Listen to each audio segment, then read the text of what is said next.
Pemirsa, pihak polisi militer hari ini akan kembali menyampaikan progres penyidikan kasus penyerangan markas kepolisian sektor Ciracas, Jakarta Timur. Dan berikut adalah keterangan selengkapnya. Perihal kasus perusakan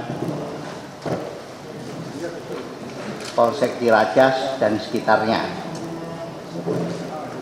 Saya dan Puspomat, Letnan Jenderal TNI Dodi Wijanarko, saya perkenalkan sebelah saya itu Kepala RSPAD Gatot Subroto, Letnan Jenderal TNI Dr. Bambang Dwi Hasto. Sebelah kanannya Pak Bambang yaitu Direktur Hukum TNI Angkatan Darat, Brigadir Jenderal TNI Kowat Teti Melina Lubis. Di sebelah kiri saya itu ada Pangdam Jaya yang sudah tidak asing lagi bagi masyarakat DKI khususnya, yaitu Mayor Jenderal TNI Dudung Abdurrahman. Sebelah kiri Pak Dudung itu partner di dalam penyelesaian kasus ini, yaitu ada dan Puspom TNI Mayor Jenderal TNI Edi Ratemuis, dan tambahan satu yang hadir yaitu Asintel Kepala Staf TNI Angkatan Darat, yaitu Mayor Jenderal TNI Teguh Arif. Rekan-rekan media yang saya cintai, saya hormati dan saya banggakan,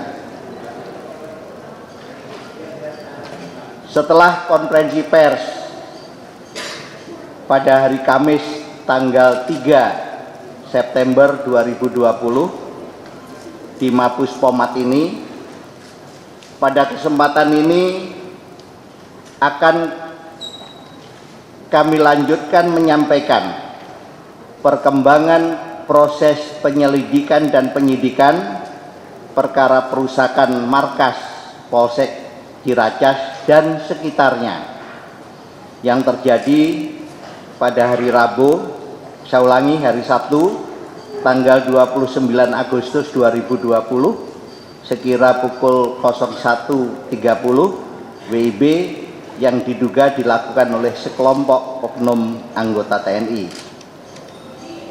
Atas perintah Bapak Kasat, untuk lebih jelas dan lebih tertibnya penyampaian ini akan kami sampaikan dengan urutan nanti sebagai berikut.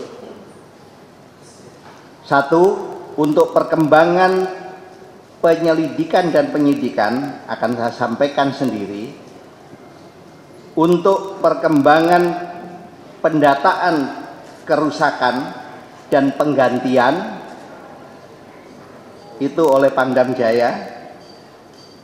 Kepala RSPAD akan menyampaikan kondisi terkini atau terakhir pasien yang dirawat di RSPAD. Dan yang keempat, dan Puspom TNI akan menyampaikan perkembangan proses penyelidikan dan penyidikan oknum TNI lainnya di luar TNI Angkatan Darat. Selanjutnya, hal-hal yang ditunggu oleh rekan-rekan media, izinkan kami menyampaikan hasil penyelidikan dan penyidikan lanjutan sejak tanggal 3 September 2020 sampai dengan hari Selasa tanggal 8 September 2020 pukul 24.00 WIB sebagai berikut.